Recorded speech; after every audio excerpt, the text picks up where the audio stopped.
वागीशायद्वदने लक्ष्मीर्यद्वदवक्षसि यस्यास्ते हृदये संवित्तं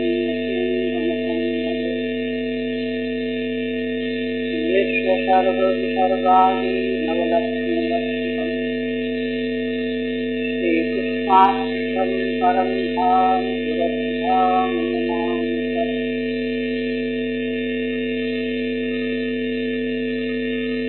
परम आदरणीय यति वृंद भक्त वृंदो श्रीमद्भागवत के प्रथम स्कंध के अंतर्गत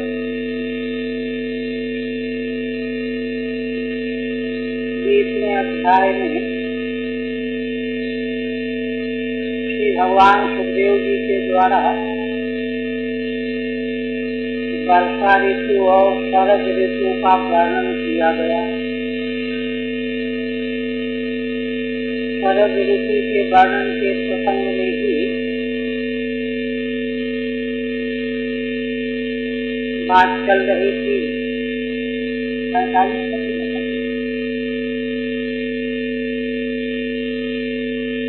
भगवान सुखदेव जी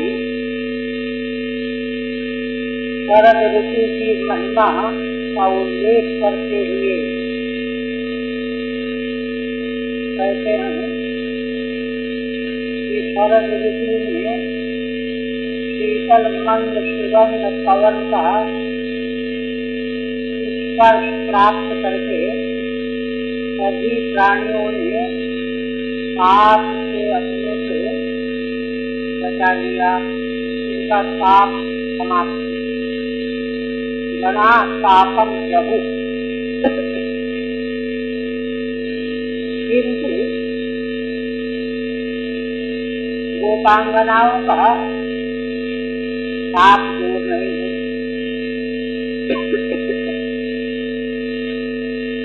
योग का अनुभव करने वाले प्रेमियों को सारी अनुकूल परिस्थितियां विपरीत मालूम पड़ने लगती। कृष्ण हस्त चेत था, उनका चित्त को भगवान ने हर कर रखा, इसलिए उनका पाप दूर नहीं है। श्रीधर स्वामी ने दूसरी व्याख्या की,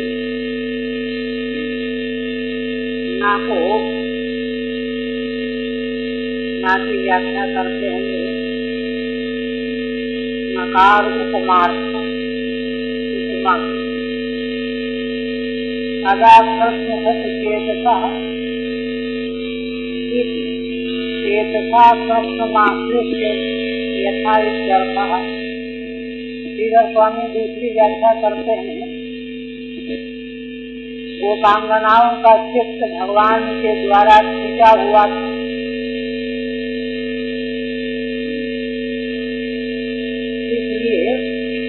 उनके पाप का नाश नहीं हुआ। इस व्याख्यांतर में कहते हैं उन गोपांगनाओं ने भगवान का चिंतन किया। चित्त के द्वारा चिंतन करने से क्या हुआ? भगवत वियोग समाप्त हुआ। ध्यान के द्वारा भगवान का आश्रय प्राप्त हुआ। चित्त के द्वारा भगवान का उन्होंने आलिंगन प्राप्त कर लिया। इससे वे सारे पाप समाप्त हो गए। चेतसा कृष्णम आश्रित यथा इत्यर्थः।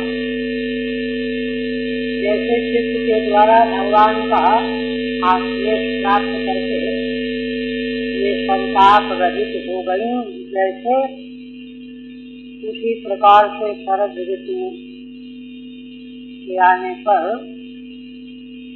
सूर्य के ताप से उनको शांति मिल गई। अब आगे गाओ मृगा खगा नार्यः पुत्रिण्यः सरदा भवन् अन्वीयमाना स्वव्रतैः फलैः सत्क्रियायैः। शरद ऋतु की महिमा यह भी है कि इस ऋतु में गाय, मृग, पशु, पक्षी, मनुष्य जाति की नारियां ये पुष्पवती हो जाती हैं। पुष्पवती होकर के गर्भाधान की योग्यता से संपन्न हो जाती है शरद ऋतु के समय। इसलिए गायों के पीछे वृक्ष, बैल, मृगों के पीछे उनकी जाति के पुरुष, ऐसे पक्षी और स्त्रियों के पीछे पुरुष उनका अनुकरण करने लगते हैं। अन्वीयमाना स्वव्रतैः, अपने अपने पतियों के द्वारा उनका अनुकरण किया जाने लगता है शरद ऋतु में। पुष्पिणी हो जाने पर चारों उपमा दी है अलैरेश क्रियायु। जैसे ईश्वर निमित्त कोई साधन करता है, साधक भक्त भगवान की प्राप्ति के लिए अनुष्ठान करता है, व्रत करता है, उपवास करता है, जप करता है,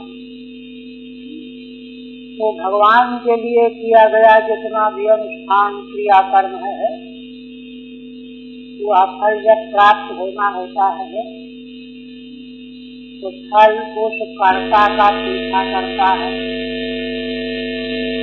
अलई उस अनुष्ठान के द्वारा प्राप्त होने वाला जो फल है वह उस क्रिया का, अनुष्ठान का, कर्म का, धर्म का वह अनुकरण करता है। ठीक है। पुष्पिण्यः गर्भिण्यः पुष्पवती हो जाती शरद ऋतु। इसलिए अन्वीयमाना स्वव्रतैः स्वपतिभिः, व्रत यहाँ उपलक्षक अपने अपने पतियों के द्वारा उनका अनुसरण किया जाने लगता है। स्वपतिभिः अनिच्छन्त्योऽपि बलादनुगम्यमाना, इच्छा न होने पर भी पति उनका अनुसरण करते हैं बलात्। और ईश्वराराधनार्थाः क्रियाः यत् बलात् फलैः अनुगम्यमानाः, जैसे ईश्वर की आराधन के निमित्त जो किए जाने वाले क्रियाकलाप हैं, कर्म, वे कभी निष्फल होते ही नहीं हैं। बलात् फल जो है उनका पीछा कर लेते हैं। उन क्रियाओं का फल निश्चित रूप से कर्ता को प्राप्त कराते ही रहते हैं, है ना। बलात् फलैः अनुगम्यमाना, बलात् फल के द्वारा वे इन क्रियाओं का अनुसरण किया जाने लगता है। जैसे अर्थात समस्त भोग गर्भा यथा इति, भगवान निमित्त को साधन करने वाले को समस्त भोग से युक्त फल उसका पीछा करने लगते हैं, अनुगमन करने लगते हैं। अलैः ईश क्रियाये उदहृष्यन् वारिजाने सूर्योत्थाने कुमुद्विना राज्ञाति निर्भया लोका यथा दस्युर्विना लोको। पुनः भगवान सुखदेव जी कहते हैं कि सूर्य भगवान के उदित होने पर शरद ऋतु में एक कुमुद को छोड़ करके सारे जल से उत्पन्न होने वाले कमल वे प्रफुल्लित हो जाते हैं। उदहर्षण माने खिल जाते हैं, प्रफुल्लित हो जाते हैं, कुमुद नहीं होता, है ना। उपमा दे रहे हैं राज्ञाति निर्भया लोका यथा दस्युर्विना लोको। राजन, जैसे राजा का दर्शन हो जाने पर सारा लोक निर्भय हो जाता है। अब महाराज से हमारी रक्षा हो जाएगी, दुष्टों का, असुरों का, चोर डकैतों का कोई डर नहीं रह जाता, सारे लोग निर्भय हो जाते हैं। राजा को प्राप्त कर लेने पर केवल मात्र निर्भय कौन नहीं होते, व्यक्ति, चोर, लुटेरे, डाकू, ये तो राजा का दर्शन करके डर जाते हैं, घबरा जाते हैं। पुस्तक में आया महाराज अंग के पुत्र देव को जब शासन राज्य दे दिया गया, दे दिया, यद्यपि वह स्वयं भी अधार्मिक था, किंतु उसके घर के सारे बच्चे छिप गए, पहाड़ों में चले डर गए।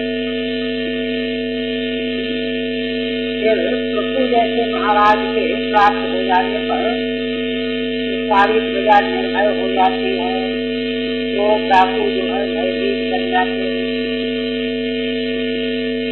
कुमुद पिता की व्याख्या करते हैं श्रीधर स्वामी। कुमुद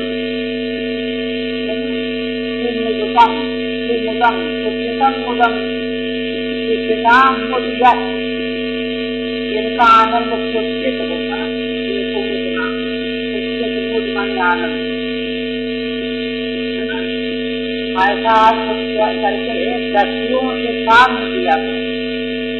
चोर, लुटेरे, डाकू जैसे राजा के आ जाने पर डर जाते हैं, तो उस डाकू दस्यु से क्षमता बताने के लिए सूर्य भगवान के उदय होने पर कुमुद प्रसन्न नहीं हुआ और सारे नीरज कमल प्रसन्न होकर के खिल गए।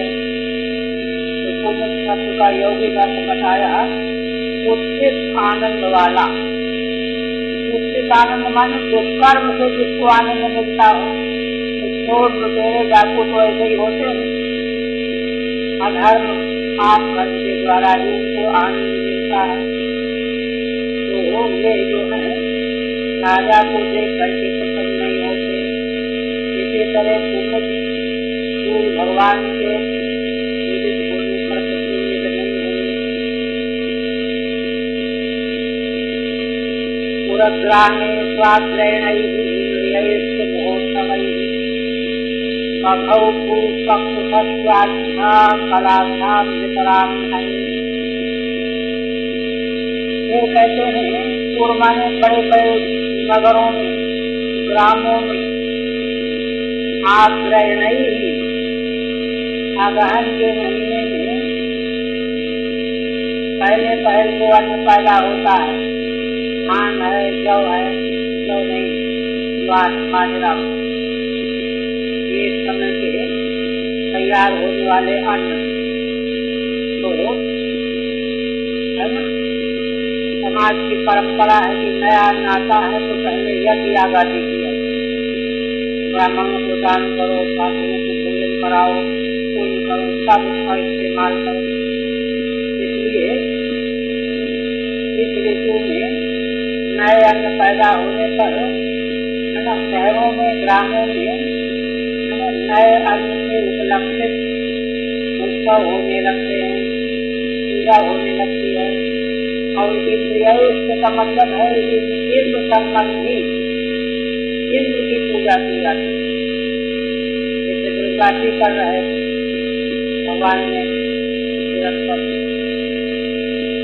क्योंकि माना जाता है कि इंद्र के द्वारा अच्छी वर्षा होती है तो अच्छा अन्न हमारे यहाँ पैदा होता है।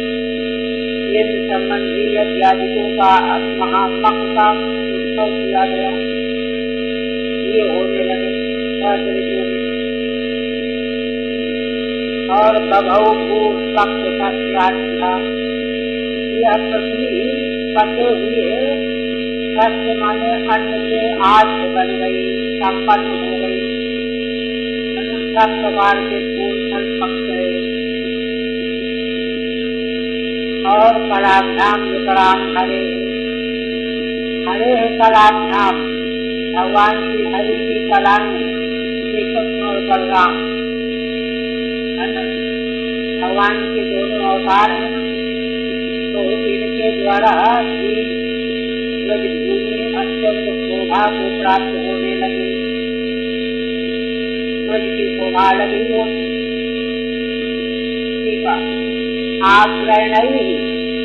आग्रहण माने नवान्न प्रार्थनार्थैः, नए अन्न का इस्तेमाल शुरू करना है तो पहले वैदिक लोग देवताओं की पूजा करते हैं, हवन करते हैं। प्रार्थना कई वैदिक इंद्रियार्थई इंद्र से संबंधित यज्ञादि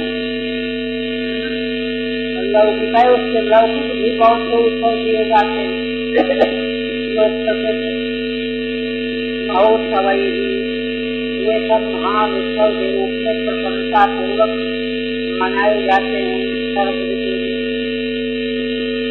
तो उससे शहर और ग्रामों में उत्सव मनाए जाने लगे और कलाधाम राम कृष्णाधाम की भगवान हरि की कलाएं हैं, श्री कृष्ण बलराम, इन दोनों के द्वारा दर्शनादि महोत्सवाभ्याम जिनके दर्शन से प्राणियों को महान उत्सव जैसा सुख मिलता था, वो भी भगवान श्री कृष्ण बलराम का दर्शन कर लेता, महान उत्सव का आनंद प्राप्त कर लेता।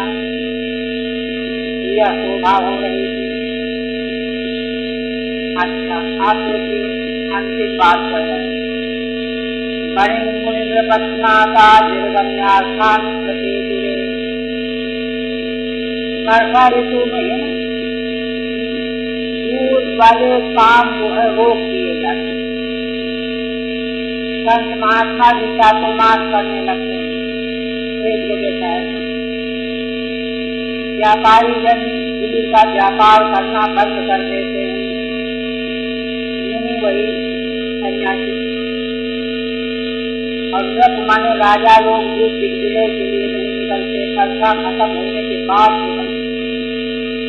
माता माने जो वेदों की विद्या प्राप्त करने के लिए यज्ञ पवित्र होकर के ये भी वर्षा के बाद निकलते हैं, है ना। तो वर्षा ऋतु जब समाप्त हुई तभी तो शरद ऋतु आई। शरद ऋतु के आने पर ये चारों गणित समुदाय, मुनि, सन्यासी, राजा लोग और स्नातक ब्रह्मचारी निर्गम्यार्थान प्रति ये जहाँ ठहरे हुए थे वहाँ से निकल पड़े चारों और अपना अपना अभीष्ट अर्थ को प्राप्त करने लगे। वर्षरुद्धा यथा सिद्धाः प्रकृतां काल आगते। जैसे वर्षा में रुकावट रहती है, आना जाना संभव नहीं होता, जैसे सिद्ध लोग वर्षा में रुके रहे, उसके बाद वर्षा पूरी हुई, चल पड़े। प्रकृतां काल आगते, वर्षा समाप्त होते ही समय आने पर अपने अपने पुण्यों को प्राप्त करने के लिए निकल पड़ते हैं।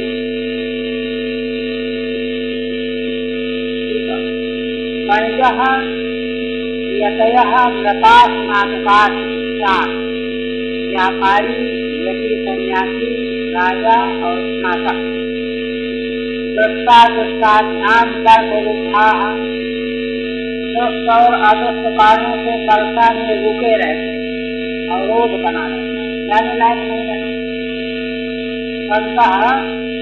अब शरद ऋतु आई तो वर्षा का काल समाप्त हो गया, इसलिए निर्गम्यार्थान निकल पड़े। अब वाणिज्य है ना, पैसों के लिए तो वाणिज्य प्रयोजन है और यतियों के लिए स्वाच्छंद। यतियों को 4 महीने वर्षा काल में बंधन जैसा लगता है, मन नहीं लगता, क्योंकि स्वच्छंद विचरण करने वाले होते। नदी की धारा की तरह से यदि निरंतर विचरण करते रहते तो स्वाच्छंद रहता है, जहाँ चाहेंगे वहाँ रुकेंगे, नहीं चले जाएंगे। दिग्विजय के लिए राजा लोग निकलते हैं और स्नातक निकलते हैं विद्याधीन प्रतिदिने, विद्या प्राप्त करने के लिए चल पड़ते हैं, प्राप्त कर लेते हैं। यथा मंत्र योगादि सिद्धाः, जैसे मंत्र और योग विद्या, योग साधना से जो सिद्धि प्राप्त की है जिन्होंने, मंत्र का जप किया और योग सिद्धि प्राप्त की तो उनको तो दोनों को फल मिलेगा, मंत्र सिद्धि का फल भी मिलेगा, योग सिद्धि का भी फल मिलेगा। किंतु होता क्या है, इनका फल मिलेगा यह जीवन पूरा होने के बाद। यह जीवन की जो आयु है तब तक उसमें अवरोध बना हुआ, शरीर की आयु पूरा होने के बाद ही तो फल मिले। ये लोग कोई जीवित थोड़े मिल जाए। तो कह रहे हैं कि आयु का रुझा, आयु जब तक है 20 वर्ष की तब तक अवरोध बना हुआ। उन सिद्धों को जिन्होंने मंत्र सिद्ध किया है, योग सिद्ध किया है, तब तक फल रुका हुआ है, मिलेगा नहीं। किंतु काले आगते, काल आ गया, माने आयु पूरी हो गई है ना। तो पिंडान योगादि प्राप्तान देवादि देहादि सब उनको अपने अपने पिंड मिल जाते हैं। ये पिंड क्या है ना, योग मंत्र सिद्धि के द्वारा प्राप्त होने वाले देवताओं के देही पिंड, देवादि देहान, देवादि देही पिंडों को वे प्राप्त कर लेते हैं। आयु के पूरे होने तक वे अवरुद्ध बने रहते हैं।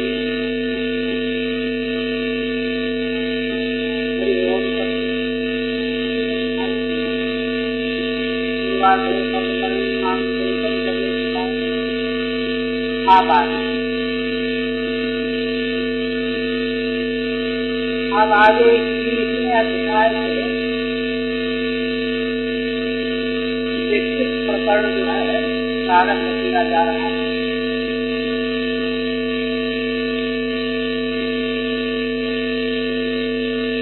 गोपांगनाओं के अंतःकरण में भगवान के प्रति को प्रीति उत्पन्न हुई है, प्रकट हुई। इनका तो अवतार ही भगवान का को प्राप्त करने के लिए हुआ है। ये तो पूर्व से सिद्ध है। इनमें से कोई ऋषि रूपा है, कोई देव रूपा है, कोई ऋषि रूपा है, पूर्व से साधन। किंतु लीला के रूप में सनई सनई सिद्धि का परिपाक प्राप्त करना है। क्रमशः लीला के रूप क्रमशः सिद्धि का परिपाक प्राप्त करना है। इस दृष्टि से यहीं से महान भाग्यशाली प्रजांगनाओं का भगवान के प्रति पूर्वानुराग का पालन करने का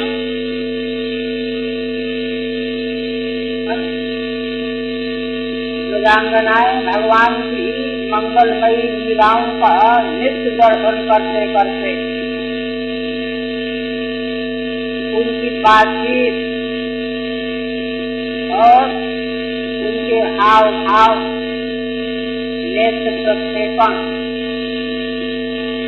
उनकी चर्या, गोचारण आदि की लीलाएं और बालकों की कुमार अवस्था की लीलाएं पहले से वर्णन की आया है ना, वो क्या इतनी मुग्ध हो जाती हैं भगवान की नटखट करने की लीलाएं कि उनकी शिकायत करने के लिए माता यशोदा के पास आती है।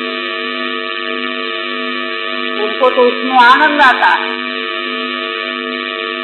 माँ यशोदा शिकायत करती है और भगवान मौजूद रहते हैं, वो खड़ा जाते हैं, डर जाते हैं। उनके नेत्र को देखते हैं कैसे डर रहे हैं और माँ से शिकायत कर रहे हैं। इसी से उनको एक अद्भुत आनंद का अनुभव हो, सुख का अनुभव।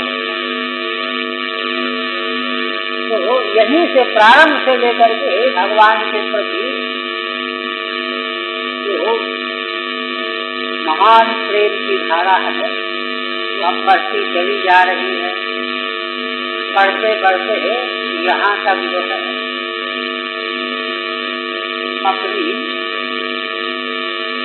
अवस्था को अनुराग प्राप्त कर लेता है, तो उसी अनुराग का भगवान के प्रति गोपियों में किस प्रकार का अनुराग है, क्या दृष्टि है, कैसी धारणा है, यह वर्णन करने जा रहे हैं। स्वामी कहते हैं, एक दिन से सरग रम्य वृंदावन गति हरऊ सद्देव शर्मा कन्यो गोपी निर्गीत मीर्यते। शेखर स्वामी कहते हैं कि 21वें अध्याय में शरद ऋतु की रमणीयता से युक्त वृंदावन में रमणीय वन में श्री भगवान जब गोचारण के लिए पहुंच जाते हैं, सद्देव स्वर्णा कन्यों, और वहाँ पर मधुर मंगलमयी बांसुरी बजाते हैं, वेणु वादन करते हैं, जंगल में पहुंचकर तब गोपी फिर गीत मीर्यते, तो गोपियां इतनी मुग्ध हो जाती हैं, भगवान को बांसुरी बजाते बजाते चले गए, किंतु भगवान के बंसी वादन की ध्वनि को सुन करके उनका चित्त उनके हाथ में चला गया और इसी वेणु के संबंध में विविध प्रकार के उद्गार व्यक्त कर उद्गार के रूप में गीत का वर्णन किया। गीत असल में अंतःकरण का एक झरना होता है। काव्य जैसे कबीर भावः काव्यम, काव्य रचयिता कवि का हार्दिक भाव काव्य के रूप में प्रकाशित होता प्रकट होता है, जैसे इसी प्रकार से ये गीत जो गोपियों के द्वारा गुनगुनाए गए हैं, उनके हृदय में जो भगवत प्रेम भरा हुआ है, उसी भगवत प्रेम से निकलने वाली कलकल ध्वनि रूप उसका यहाँ उल्लेख किया जाएगा। उनके क्या उद्गार हैं और इससे उनके प्रेम का आकलन होगा। और यह आकलन किस लिए? यह आकलन इसलिए उनकी महिमा जानने के लिए और स्वयं उसका अनुसरण करने के लिए। भगवत प्रेमियों का जीवन निकट से इसलिए देखना चाहिए कि उसी प्रकार का प्रेम हमारे भीतर भी आ जाए, अपने भीतर भी उस प्रकार की प्रेम की धारा बहने लग जाए। इसी दृष्टि से जो है जीवन की चेष्टाओं का बड़े आदर के साथ अवलोकन करना चाहिए, चिंतन करना चाहिए, ध्यान करना चाहिए, मनन करना चाहिए। इस दृष्टि से यहाँ वेदों की प्रारंभ होने जा रहा है। भगवान सुखदेव जी भगवान की सारी लीलाओं का देखिए, कई बार हम संकेत कर चुके हैं। भगवान सुखदेव जी इन समग्र लीलाओं का साक्षात्कार करते हुए वर्णन कर रहे हैं। यह कहीं से लिखा और पढ़ा हुआ वर्णन करना नहीं है कि कोई मान रहा हो पुस्तक। यह प्रत्यक्ष दृष्टिगोचर करके वर्णन किया जा रहा है। क्या कहते हैं?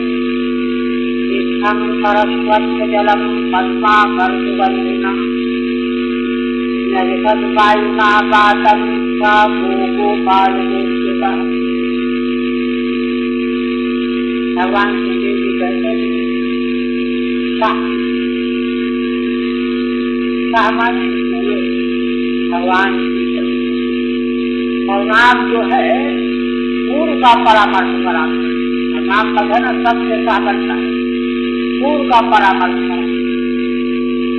भगवान की महिमा का पूर्व उद्देश्य होता चला रहा है और नाम उन्हीं का संकेत करे, का मतलब और कोई नहीं लिया जाएगा। वह माने भगवान श्री कृष्ण कौन, गो गोपाल गोपिका, गौओं और गोपालों के अपने भगवान अच्युत जो हैं, अथवा गौ और गोपों से घिरे हुए भगवान अच्युत। गौ चराने के लिए और विविध प्रकार की लीलाओं को प्रस्तुत करने के लिए, प्रकट करने के लिए बनने गए, बनने प्रवेश हुए। अब बन की शोभा कैसी है? तो पहले इस प्रकार का मतलब जैसा कि शरद ऋतु का वर्णन, वर्षा ऋतु का वर्णन किया गया, दोनों ऋतु वर्तमान में तो शरद ऋतु रह गई, वर्षा ऋतु का तो चला गया। ऐसे इस ऋतु में क्या होता है, शरद स्वच्छ जलम, शरद ऋतु के द्वारा है ना, जहाँ के जलाशयों का जल एकदम निर्मल हो गया। सर्गा स्वच्छम जलम यस्मिन्, जहाँ के जलाशय शरद ऋतु के द्वारा निर्मल जल वाले हो गए। शरण महीध्रम, सरित माने नदियाँ और महीध्र माने वृक्ष। पद्माकर सुगंधिना, दूसरा विशेषण है पद्माकर सुगंधिना वायुना गाता। पद्माकर माने कमल, कमल की दिव्य शरद ऋतु में खिले हुए विविध प्रकार के कमल की सुगंधी को ले करके बहने वाला वायु। वह वायु जो है सारे वन में व्याप्त हो गया। मातम माने व्याप्तम, वायु जो है बहता ही रहता है, धोखा तो रहता नहीं। इसलिए कमल के पुष्पों की सुगंधी को ले करके उड़ा करके सारे वन में उसने व्याप्त कर दिया है। और सुगंध के नदी सरोवरों का जल जो है शरद ऋतु के द्वारा निर्मल कर दिया गया, स्वच्छ कर दिया गया। ऐसे उस दिव्य मंगलमय वातावरण में भगवान श्री कृष्ण गौ और गोपालकों के साथ, गोपों के साथ विपद माने वन में प्रवेश हुए, वन में पहुँच गए, प्रवेश कर दिया।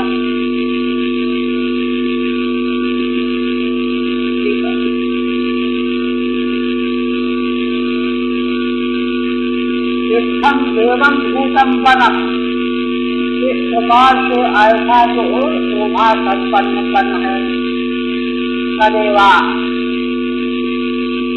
ऐसा शोभा संपन्न है। सर्वा स्वच्छान जलान यज्ञ, शरद ऋतु के द्वारा जिस वन के नदी जलाशयों का जल निर्मल बना दिया गया है, ऐसे वन। और दूसरा वायुना पातम अनुगतम तदेव व्याप्त नित्यर्थः, कमल की सुगंधी को लिए हुए वायु पूरे वन में व्याप्त हो रहा है, जिसमें जिस वन में भगवान उस वन में प्रविष्ट हुए।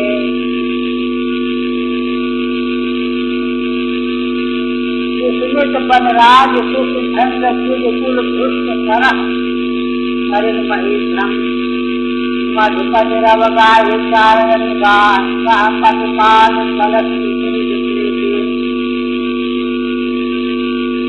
पुनः भगवान सुखदेव जी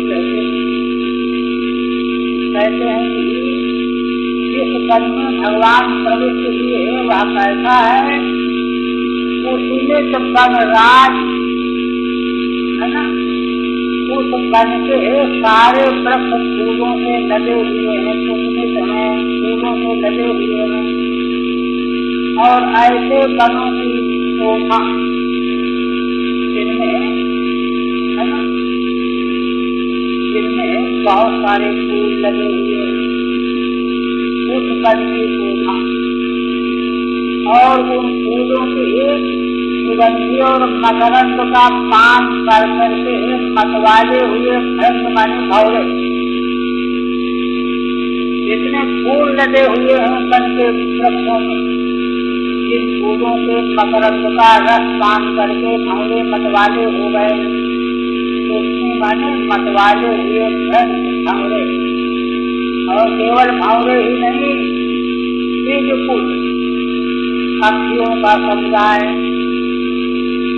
है ना, पक्षियों का समुदाय क्या कर रहा है, क्या चाह रहा है, और भौरे गुनगुना रहे है ना, भौरों की गुनगुनाहट और पक्षियों की चहचहाहट से है ना, नदियां और वृक्ष, क्योंकि नदियों में फूल रहते हैं, फूल का ही पराग पीने के लिए भौरे जाते हैं, गुनगुनाते रहते हैं, तो इसलिए नदियों का वातावरण जो है ना, शोर से भरा हुआ है, और वृक्षों में फूल रहते हैं, वहाँ पर पक्षी चहचहाते रहते हैं, तो नदियाँ और वृक्ष दोनों है ना, भौरे भ्रमण और पक्षियों के समुदाय से प्रतिध्वनित हो रहे हैं, गुनगुनाहट चहचहाहट से व्याप्त हो रहे हैं। ऐसे वन में भगवान ने प्रवेश किया, मधुपति भगवान श्री कृष्ण। अब गाय ऐसे दो प्रकार की शोभा से संपन्न करने अवगाहन करके विचरते हुए माने गायों को चराते हुए, चराने के लिए यहाँ ले जाओ, वहाँ ले जाओ, वहाँ ले जाओ, ये विचरना है।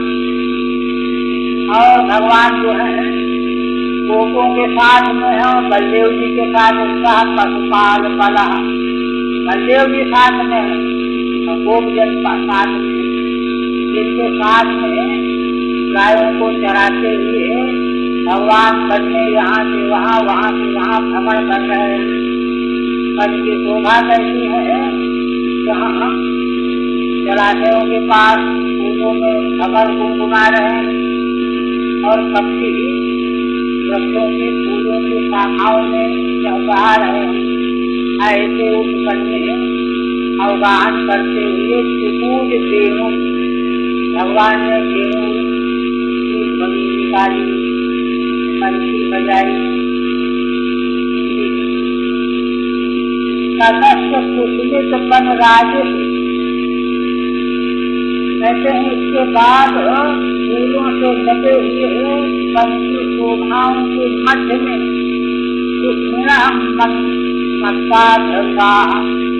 मतवाले भौरे, मत्ता भौरे माने शक्ति खगा,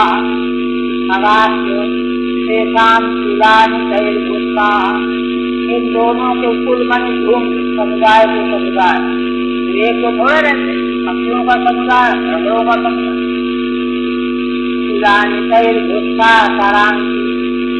तो उस समुदाय के द्वारा सारे जलाशय जो है प्रतिध्वनित हो रहे हैं।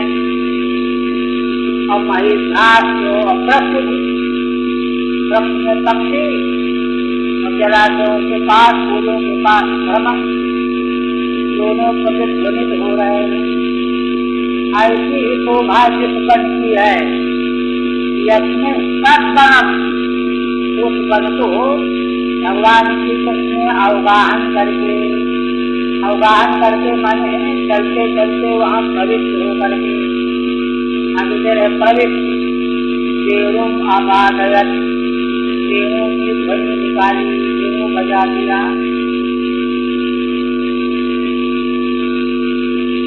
आप कहते हैं कि गोपांगनाएं ब्रज में हैं, और भगवान वन में पहुँच करके वेणु वादन कर रहे हैं।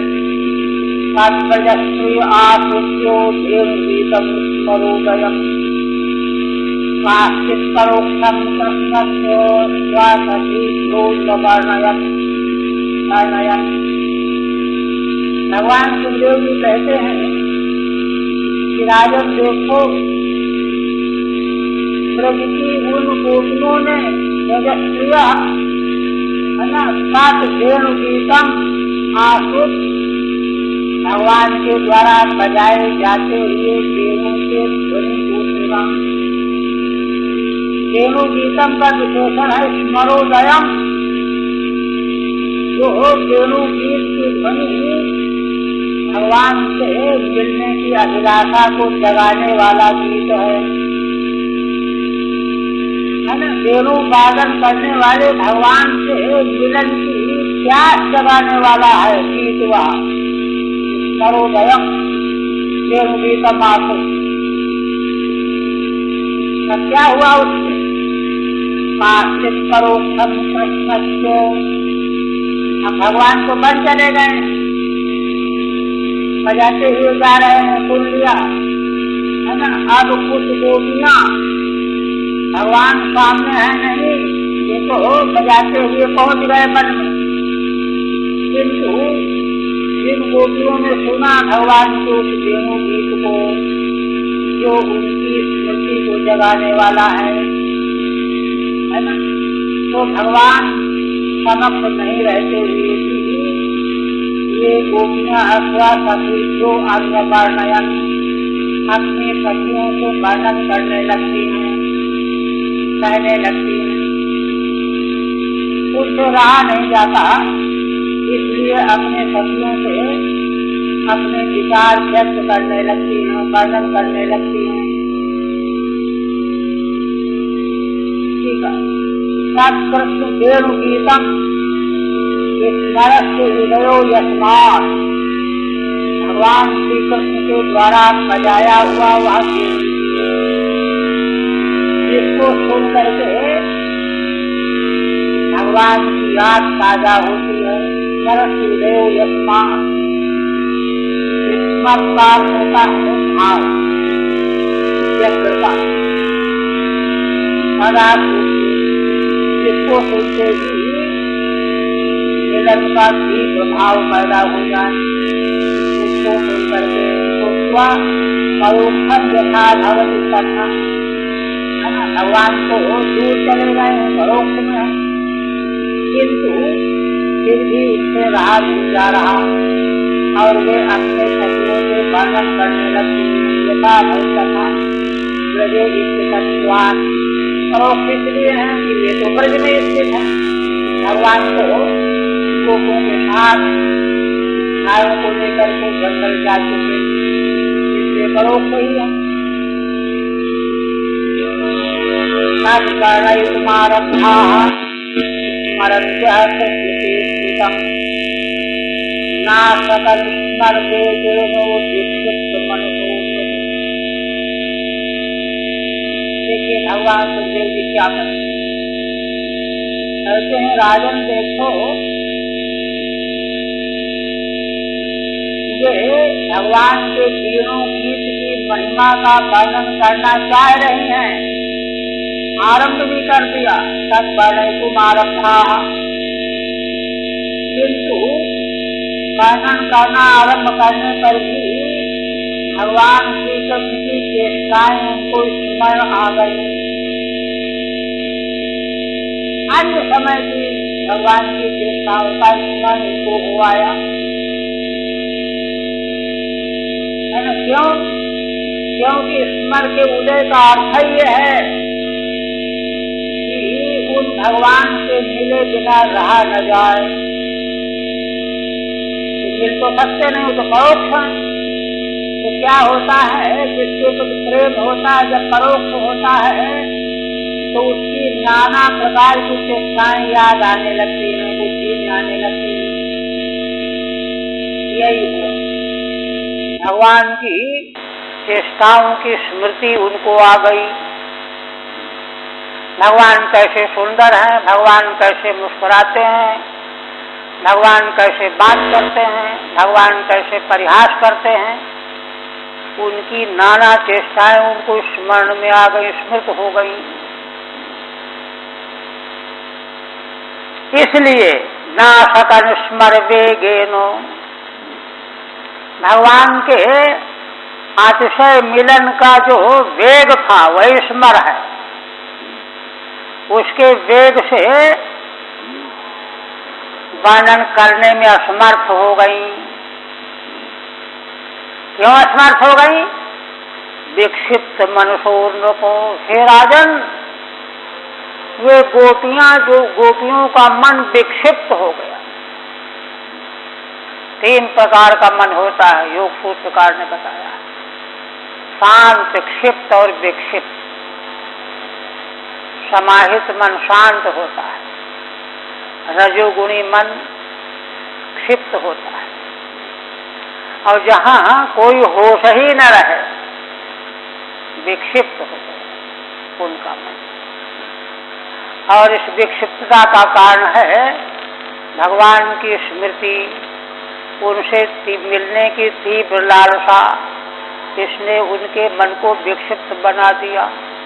इसलिए है ना, जो वर्णन आपस में जो चर्चा वर्णन करने जा रही थी वह उनसे हो नहीं पाई।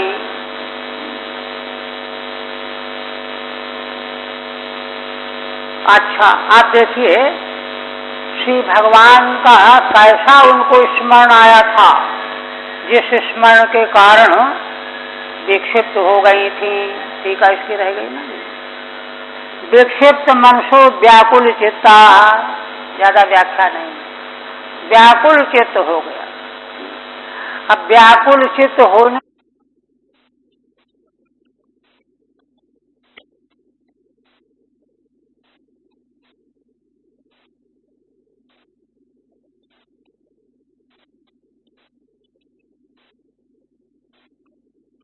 वरहापीडम नटवर बपुः कर्णयोः कर्णिकारम बिभ्रद्बासः कनक कपिशं वैजयन्तीं च मालाम् रन्ध्रान् वेणोरधर सुधया पूरयन् गोपवृन्दैः वृन्दारण्यं स्वपदरमणं प्राविशद गीत कीर्तिः। भगवान का ऐसा मंगलमय स्वरूप स्मरण में आया उनको, भीतर भीतर जो है ऐसे भगवान वन में प्रविष्ट हो रहे हैं, यह झांकी उनके स्मृति में आ गई। देख नहीं रही, किंतु मन के द्वारा भगवान की इस झांकी का प्रत्यक्ष अवलोकन कर रही हैं। वरहापीडम नटवर बपुः, है ना, भगवान जो है मोर पंख का आभूषण सिर में धारण किए हुए हैं, मुकुट समझ लीजिए। नटवर बपुः, और श्रेष्ठ नट के समान जिनका शरीर है, बपु माने विग्रह है। और कर्णयोः कर्णिकारम, भगवान अपने दोनों कानों में पीत वर्ण के कंडैल के फूलों के कुंडल धारण किए हुए हैं, कर्णयोः कर्णिकारम। और तीसरी वस्तु बिभ्रद्बासः कनक कपिशम, स्वर्ण के समान कपिश माने पीत वर्ण का वस्त्र पीतांबर धारण किए हुए हैं। और श्री भगवान के गले में वैजयंती माला पड़ी हुई है, शोभित हो रही है। ऐसा तो, और देखिए भगवान का विग्रह देखिए पांच भौतिक नहीं है, दिव्य चिन्मय है। और भगवान के जो वस्त्र आभूषण अलंकार आदि हैं, ये कोई है ना संसार के थोड़े ही, ये सब दिव्य हैं, दिव्याति दिव्य हैं। इसलिए अधिकारी पुरुष को ही, व्यक्ति को ही इनके दर्शन से अपूर्व आह्लाद की प्राप्ति होगी। रंध्रान वेणोरधर सुधया पूरयन् गोप वृंदैः, है ना, गोप समुदाय के साथ घिरे हुए भगवान चले जा रहे हैं। और क्या कर रहे हैं चलते चलते, है ना? वेणोः अधर सुधया रंध्रान पूरयन। श्री भगवान अपनी अधर रूपी अमृत से, सुधा से, अधरोष्ठ ओष्ठ रूपी सुधा के द्वारा बंशी के छिद्रों को हवा भर के पूर्ण कर रहे हैं। तभी तो गीत निकलेगा। बजाने वाला फूंक करके बजाता है ना, तो भगवान अपने अधरामृत का उसमें प्रवेश करा रहे हैं। किसमें? वेणु के छिद्रों में। तभी तो ध्वनि निकलती है। पूर्ण करते जा रहे हैं और गोप जनों से घिरे हुए हैं। और वृंदारण्यम, वृंदावन की जंगल में, अरण्य में, है ना? वृंदावन को, वृंदारण्य को स्वपद रमणम, जो भगवान के चरणों के द्वारा अत्यंत रमणीय हो रहा है। जिस वृंदावन में, वृंदारण्य में भगवान चल रहे हैं नग्न पैर, उसकी रमणीयता का क्या ठिकाना। वृंदारण्यम स्वपद रमणम, अपने पद से उसको अतिशय रमणीय बनाते हुए वृंदारण्य में, है ना? गीत कीर्ति ही, गीत कीर्ति का अन्वय कर दिए गोप वृंदई ही, गोप समुदाय के द्वारा जिन भगवान की कीर्ति का गान किया जा रहा है पीछे पीछे, और भगवान अपने चरणों के संक्रमण के द्वारा वृंदारण्य को अत्यंत, है ना, सौंदर्य से परिपूर्ण कर रहे हैं, रमणीय बना रहे हैं। ऐसे भगवान उसमें प्रविष्ट हुए। प्राविशत माने प्रविष्ट हो गए। तो यह जो है ना स्वरूप का वर्णन है, ऐसा ही उनको स्मृति आई गोपियों को। ठीक है, कहते हैं यादृशम कृष्ण स्मरणम तासाम, है ना, उन गोपियों को भगवान के जिस रूप का स्मरण आया, स्मरण चेष्टितम कहा गया ना, उसका वर्णन करते हुए कहते हैं तासाम मनसा शोभकम जातम। आखिर भगवान का वह कैसा स्मरण उनको हुआ जिसका स्मरण करके उनका मन क्षुब्ध हो गया और कुछ बोल नहीं पाई। जो आपस में सखियों से बातें करना चाहती थी, बात करना बंद हो गया, कुछ कह ही नहीं पाई। ऐसा भगवान का, है ना, कैसा स्वरूप उनको स्मरण में आया, उसी का वर्णन किया गया है।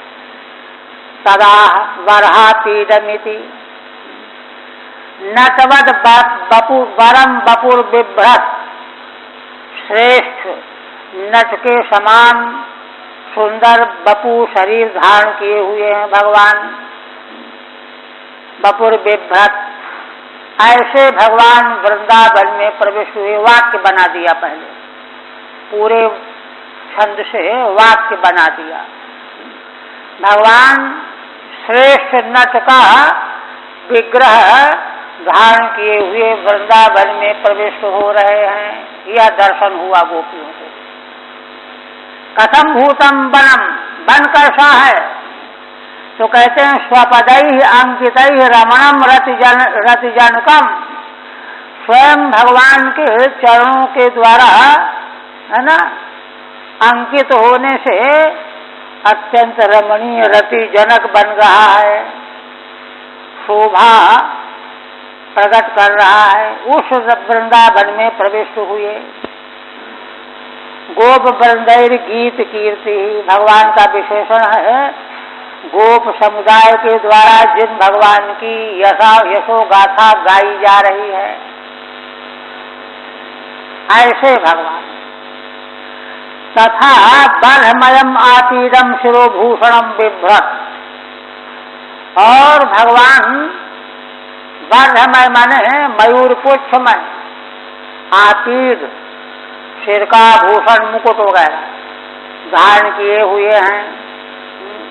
अथवा एक दूसरी व्याख्या करते हैं, बरहम आतीदो यस्मिन्निति बपुषो विशेषणम वा, मोर के पंख का आभूषण जिनके विग्रह में है, बपू में है, बपू का विशेषण हो गया। बरहापीडम बपू बिभ्रत, दो तरह से अन्य किए। आप कहते हैं वेणु वादन उत्प्रेक्षते, है ना, भगवान वेणु वादन कर रहे हैं, उसकी उत्प्रेक्षा कर रहे हैं। रंधान वेणु रीति माने वेणु के छिद्रों को होते हैं जो, उनको भगवान अपने अधरामृत के द्वारा हवा फूंक करके पूरा कर रहे हैं, भर रहे हैं, तभी तो गीत बजेगा। आतो नूनम अधर सुधयु पूर्णात, देखिए श्रीधर स्वामी क्या कह रहे हैं, क्योंकि भगवान अपनी अधर सुधा का उसमें पूर्ण कर रहे हैं, छिद्रों में, वेणु के छिद्रों में, यही कारण है ना।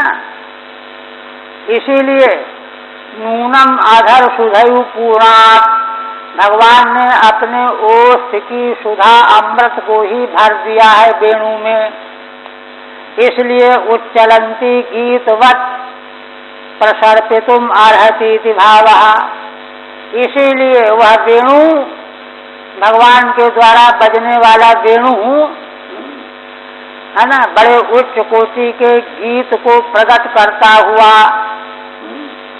ध्वनि कर रहा है, ये भावार्थ है। इत वेणुरवम राजन सर्वभूत मनोहरम श्रुत्वा प्रजस्त्रियः सर्वा गणयन्तो धीरे धीरे। कहते हैं कि भगवान है परोक्ष में ही, किंतु परोक्ष में भगवान की ऐसी झांकी का स्मरण उनको आया, गोपियों को, और जैसे स्मरण आया तो बस उनका मन वहीं अटक गया, भगवान के इसी रूप में उनका मन लग गया। इस वेणुरवम राजन सर्वभूत मनोहरम, क्यों कहते हैं भगवान सुखदेव जी के राजन, वह भगवान के वेणु का गीत का रव ध्वनि संसार के सभी प्राणियों के मन का हरण करने वाला था। तभी तो श्रीधर स्वामी ने कहा पीछे कि क्योंकि भगवान ने अपने अधर की सुधा भर दी है उसमें, इसलिए वह बड़ा रमणीय गीत प्रकट कर रहा है वेणु।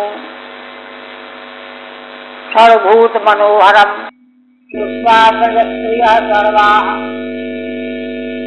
है ना, ये सारी ब्रज की स्त्रियां भगवान के उस वेणु ध्वनि को सुन करके वर्णयन्तो धीरे धीरे, वर्णन करती हुई अपने मन से भगवान का आलिंगन प्राप्त करने लगी। ये तो मालूम है कि सखियां बैठी हुई हैं पास पास, किंतु उनका ध्यान उधर है नहीं, उनका ध्यान तो वही है भगवान के उस मंगलमय मूर्ति स्वरूप में और वेणु की ध्वनि में। उस ध्वनि को वर्णन करती हुई, है ना, मन के द्वारा, चित्त के द्वारा मन ही मन समाहित होकर के भगवान का आलिंगन प्राप्त कर रही है। उनके हाथ को छू रही है, चरणों को छू रही है, कमर को छू रही है, ऐसा उनको आलिंगन प्राप्त हो रहा है। वर्णयन्तो धीरे धीरे, धीरे धीरे माने वर्णयन्त्य पदे पदे परमानंद मूर्तिम कृष्णम परिरब्धवत्या, ये देखिए, है ना, वेणु गीत की ध्वनि की महिमा का वर्णन करती हुई श्री भगवान जो परमानंद मूर्ति है उनको मन के द्वारा गले से लगाए हुए हैं, आलिंगन कर रही हैं।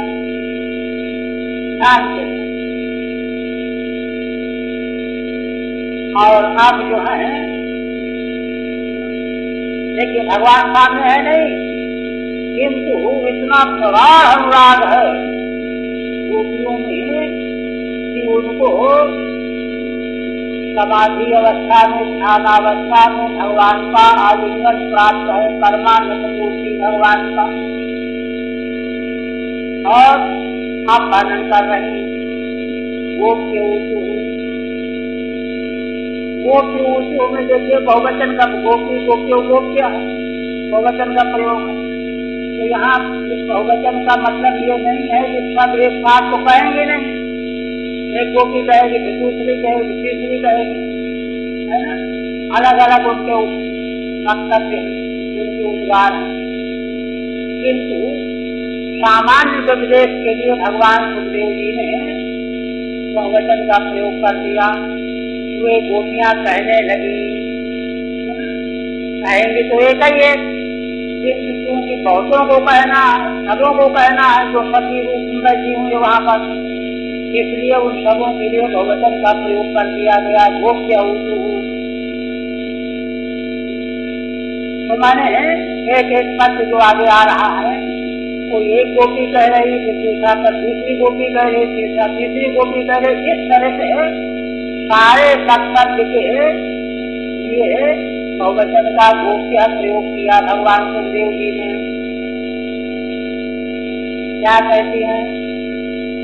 अक्षरवतां फलमिदं न परम विदामः शक्यपभूतं विदेहयतोर्भयस्यै वक्त्रं व्रजेषु सुतयोरनुवेदुष्टं यैर्वानिपीतमनुरक्तकटाक्षमोक्षम्।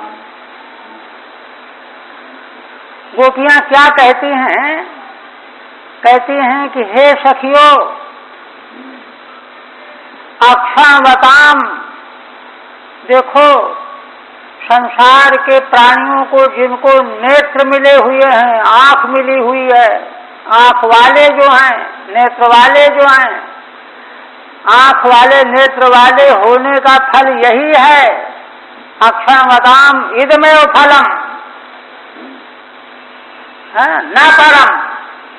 इसके अलावा आंख होने पर और कुछ देखना, यह देखना, वह देखना, यहाँ देखना, वहाँ देखना, ये कुछ भी नहीं है।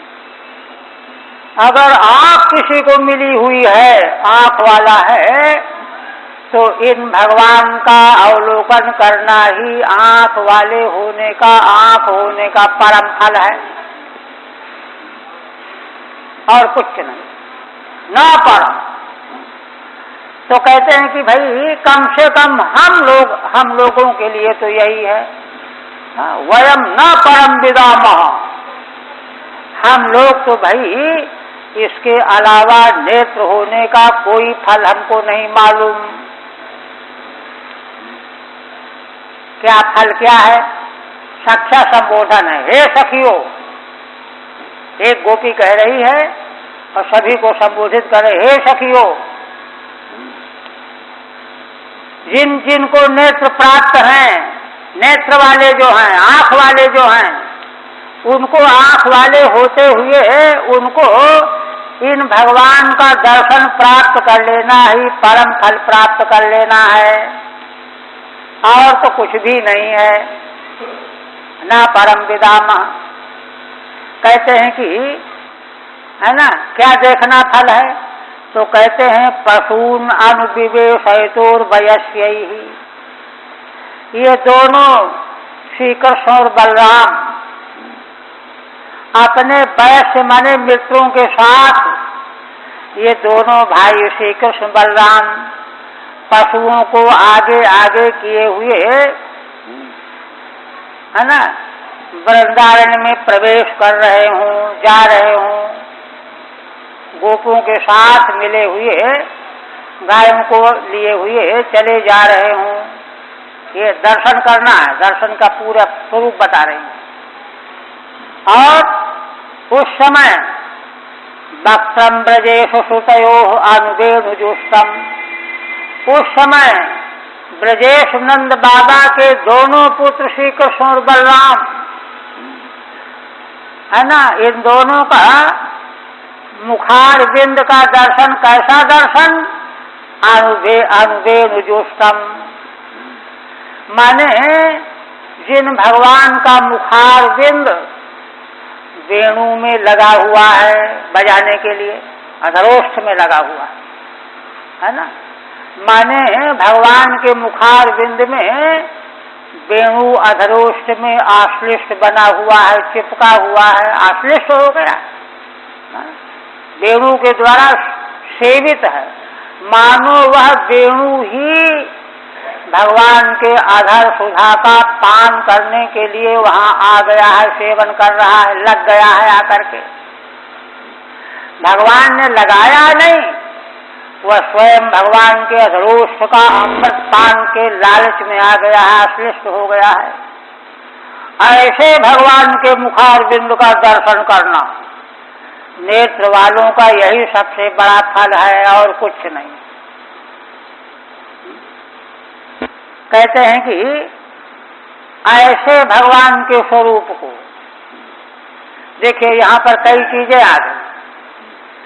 अब वेणु वादन तो भगवान श्री कृष्ण कर रहे हैं, लेकिन साथ में बलराम जी हैं, गोप बालक हैं, पशु हैं, तो माने सारे जो हैं समुदाय के बीच में भगवान की शोभा में और चमत्कार आ जाता है। और उस समय जब वेणु भगवान के अधरोष्ठ में लगा हुआ हो, तब भगवान के मुखार बिंद का जिसने पान किया है, कहती हैं यैर्वा निपीतम, जिन लोगों ने ऐसे भगवान के मुखार बिंद का अपने नेत्रों के द्वारा पान किया है। देखिए, नेत्रों के द्वारा कई जगह पर आया है कि रूप का पान किया जाता है। रूप जो है गुण है ना, उसका नेत्र के द्वारा पान किया जाता है। आया है कि भगवान के मंगलमय सौंदर्य स्वरूप को देख करके, है ना, जो दर्शन कर रही हैं माँ, शायद ये अदिति देवी, एक इनकी बात आई है, तो उनके नेत्र तृप्त नहीं हो रहे। नेत्रों के द्वारा भगवान का मंगलमय स्वरूप का पान करते करते तृप्त नहीं हो रहे, इसलिए न पलक गिर रही है, न देखना बंद कर रही हैं, तृप्त ही नहीं हो रही। तो कह रही हैं कि जो है ऐसे जिन लोगों ने अपने नेत्रों के द्वारा भगवान के मुखार बिंद के सौंदर्य का पान कर लिया है, पी लिया है, यैर्वा निपीत मनुरक्त कटाक्ष मोक्षम। और भी क्या बात है, देखिए कई चीजें मिली हुई हैं यहाँ पर। माने भगवान का मुखार बिंद जो है अधरोष्ठ में वेणु के द्वारा सेवित है एक, और भगवान के साथी ग्वाल बाल भगवान के चारों ओर घेरे हुए हैं दो, पास में श्री बलराम जी हैं तीन, आसपास गाय पशु हैं ये, और क्या है, अनुरक्त कटाक्ष मोक्षम। भगवान जब अपने नेत्रों से देखते हैं, किनकी ओर देखते हैं, गोपू की ओर देखते हैं, गायों की ओर देखते हैं, अथवा बलरांगनाएं सोचते हैं कि हमारी ओर देखते हैं, या भी कहीं देखते हैं, तो भगवान के नेत्र कटाक्ष जो है ना, अनुरक्त रहते हैं। देखिए, भगवान की दृष्टि जो है विश्व ब्रह्मांड के कण कण के प्रति अपार करुणा से ओतप्रोत रहती है। भगवान की करुणा की कहीं उपमा तुलना नहीं हो सकती। ऐसे परम कारुणिक दृष्टि कटाक्ष के द्वारा भगवान जब देख रहे होते हैं, चाहे वो बालकों की ओर, गायों की ओर या हमारी ओर देख रहे हों, उस समय भगवान के मुखारविंद का जिन्होंने अपने नेत्रों के द्वारा पान किया है, तो उनके नेत्रों की प्राप्ति, नेत्रों को सफलता मिल गई मानो। अब इसके बाद और क्या देखना रह गया, और तो सब कुछ भी नहीं है, नगण्य है, तुच्छ है, ये अभिप्राय है। यैर्वा निपीत मनुरक्त कटाक्ष मोक्षम। ठीक है, सातवां है ना, अनुवर्णनम एवाह। भगवान के संबंध में क्या अनुवर्णन कर रही हैं गोपांगनाएं, उसी को कह रहे हैं। अक्षरवतामिर त्रयोदशवी 13 पद्य हैं, 13 पद्य, एक एक बहुत ही उच्च कोटि के पद्य हैं, भाव की दृष्टि से भी और काव्य की दृष्टि से भी। अक्षरवताम माने चक्षुष्मताम, नेत्र वाले जो हैं, जिनके आंखें हैं, है ना। तावत इदमेव फलम, नेत्र जिनके पास हैं, जो आंख वाले हैं, उन लोगों का यही फल है, उनको यही फल प्राप्त होना फल है। क्या है? प्रिय दर्शनम, श्री भगवान रूप जो प्रिय हैं, इनका दर्शन प्राप्त कर लेना नेत्रों के द्वारा, यही सबसे बड़ा फल है। अन्य न विदामः, और भी कोई फल हम तो नहीं जानती हैं, कोई जानता हो तो जानता रहे, है ना। न विद्मः इत्यर्था, किंतु हम नहीं जानते। तच्च फलम सखी भी, वह फल कैसा है ना, भगवान का प्रिय दर्शन कैसा है। तच्च फलम सखी भी सह, लोग बोलते क्यों हैं, सखी भी सह पशून वनम प्रवेश है। तो कहते हैं अपने साथी गोपों के साथ भगवान जिस समय वन में पशुओं का प्रवेश कर रहे होते हैं, पशुओं को ले जाते होते हैं, दोनों भाई, प्रवेश है तो द्विवचन है, राम कृष्णयो वक्तम यय निपीतम, उन भगवान श्री कृष्ण बलराम का मुखारविंद जिसने अपने नेत्रों के द्वारा पान कर लिया, पी लिया।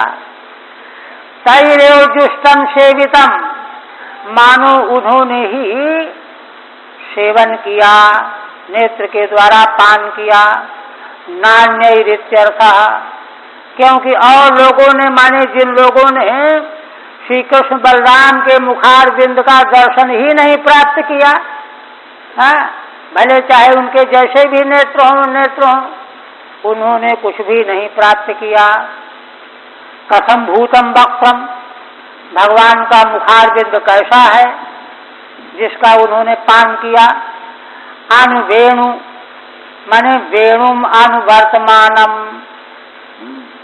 है ना, वेणु का अनुवर्तमान माने वादन के द्वारा उसका अनुसरण करते हुए, मुखारविंद के द्वारा।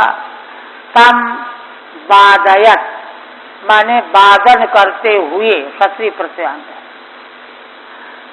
तथा एक तो ये ऐसे परम प्रिय भगवान का प्रिय दर्शन जो है नेत्रों के का फल है। और साथ में क्या है, तथा अनुरक्त कटाक्ष मोक्षम, दूसरी चीज है। भगवान जो है स्निग्ध कटाक्ष विसर्गम, जिसकी ओर भी देखते हैं इतने स्नेह से भरे हुए नेत्रों से देखते हैं, प्रेम स्नेह करुणा से ओतप्रोत नेत्रों के द्वारा देखते हैं।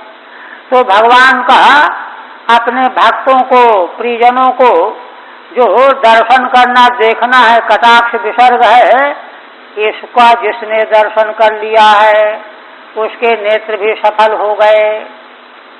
अथवा यही निपीतम तयोर बक्वम, दूसरी व्याख्या करते हैं, जिन लोगों ने भगवान श्री कृष्ण बलराम के मुखारविंद का पान किया नेत्र रूपी प्याले के द्वारा, नेत्र प्याला है, उसी से भर भर करके भगवान के रूप माधुरी का पान किया जिसने, तैर्यजुष्टम इदम इदमिवा क्षणवता मक्षो फलमिति, है ना। तो उन्हीं के द्वारा यज्जुष्टम, जो चीज उन्होंने सेवन की प्राप्त की अपने नेत्रों के द्वारा, तो इदमेवा क्षणवताम, यह ही नेत्र वालों के नेत्र प्राप्ति का फल है, अक्षो फलमिति। बस